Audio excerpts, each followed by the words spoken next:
हार्दिक वंदन करता हूँ, अभिनंदन करता हूँ।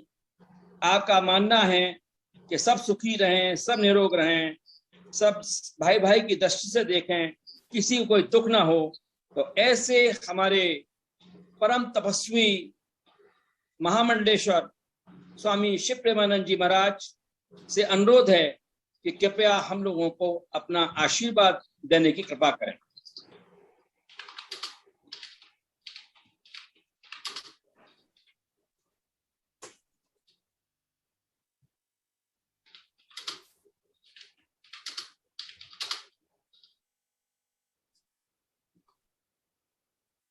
स्वामी जी अपना आप को अनम्यूट कीजिए। स्वामी जी अनम्यूट कीजिए अपना आप को।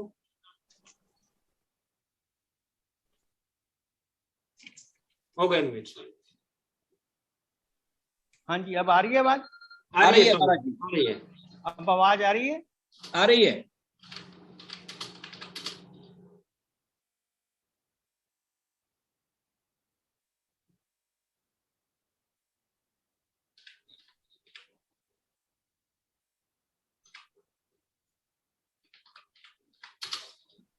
स्वामी जी आप फिर म्यूट हो गए। स्वामी जी आप अनम्यूट कीजिए अपने आप को।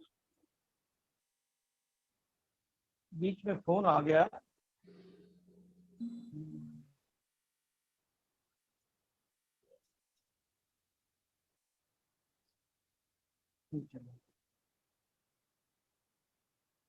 स्वामी जी फोन अनम्यूट कीजिए अपने आप को। अनम्यूट।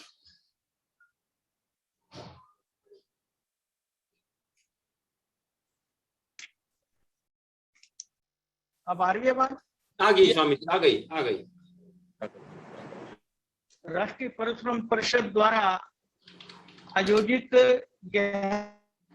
है जो संगोष्ठी आज रखी गई है, जो ये संवाद चल रहा है, एक ऐसे दिवस पर रखा गया है कि जो देव ऋषि नारद जी की जयंती का पावन पर्व भी है। इस अवसर पर इस संगोष्ठी के परमाध्यक्ष और राष्ट्रीय परशुराम परिषद के राष्ट्रीय अध्यक्ष अनंत श्री विभूषित निरंजन पीठाधीश्वर आचार्य महामंडलेश्वर स्वामी कैलाशानंद गिरि जी महाराज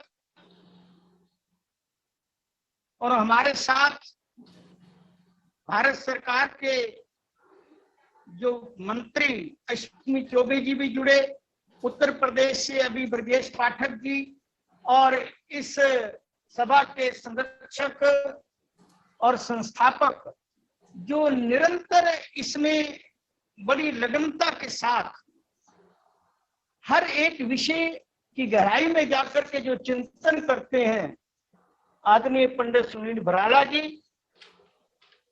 निश्चित ही बहुत वक्तव्य हमारे समक्ष आए।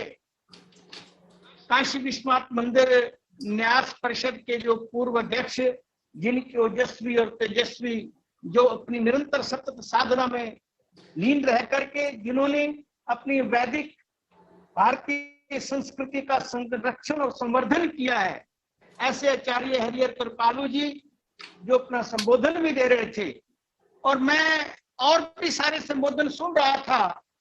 इस अवसर पर अधिक ना कहते हुए केवल इतना ही कहना चाहेंगे कि जो इस वक्त ये परिस्थितियां बनी है, देव पुरोहित हो, तीर्थों में जो मंदिरों में जो पूजा अर्चना करने वाले हैं, उनके साथ ये जो आर्थिक संकट आया है, इन विषम परिस्थितियों में हम क्या कर सकते हैं, इसका उल्लेख भी सभी लोगों ने किया। चाहे वो भारत सरकार के मंत्री जी चौबे जी हो, मैं भी उसकी गहराई में जाकर के चिंतन कर रहे हैं, और निश्चित ही वो यहाँ सबके समक्ष, क्योंकि भारत सरकार से जुड़े हुए उसका हिस्सा है, अकेले कुछ कह नहीं सकते। और आदरणीय पाठक जी ने भी आश्वासन दिया।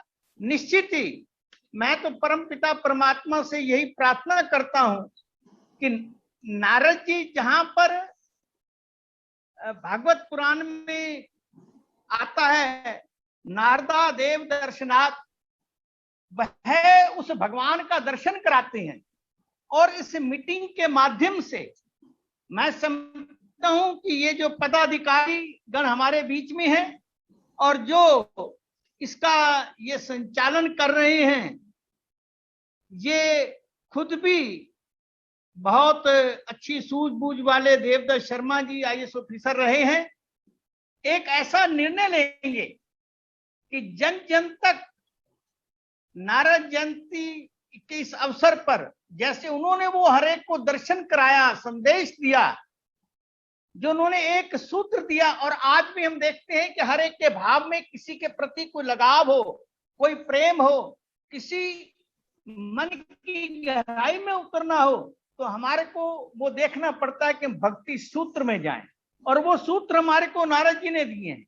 और आज इसी प्रकार से ये सूत्र हमारे समक्ष आए हैं, और मैं समझता हूं कि उनकी कृपा से, और ये सरकार के बीच में ये सभी लोग हैं ही, और भी किसी वक्ता ने ये बोला था, और मैं ये मानता हूं, और निश्चित ही ये मैं अपेक्षा भी रखता हूं आचार्य जी से कि वह भी हर एक सरकार में, चाहे वो प्रदेश की हो चाहे वो सेंट्रल की हो, उसमें अपना जितना आधिपत्य रखते हैं, जितना उनका प्रभाव है, उसको इस्तेमाल करें। और उसके साथ ही ये जो इस वक्त की आपदा है, हमारे जो पुजारियों पर, पुरोहितों पर, देव मंदिरों की जो दयनीय स्थिति है, वो सभी प्रकार के प्रसंग आपके समक्ष आ चुकी हैं। उसके निराकरण के लिए हम निरंतर अग्रसर होकर के उसमें कार्य करें, और जिससे कि जल्दी से जल्दी हम इस परिस्थिति से इनको आगे ला सके, क्योंकि इन्होंने ही हमारी भारतीय संस्कृति, वैदिक परंपरा की संरक्षा और संवर्धन इन्हीं लोगों ने करना है। तो आज अगर ऐसी कोई परिस्थिति आई है तो उसके लिए हमें इनका सहयोग करना है। और मैं व्यक्तिगत रूप से अपनी संस्था की ओर से हमेशा किसी प्रकार का कोई कार्य हो तो हम उसके लिए आपके साथ हैं। जय परशुराम। महाराज श्री के द्वारा दिए गए आशीर्वचन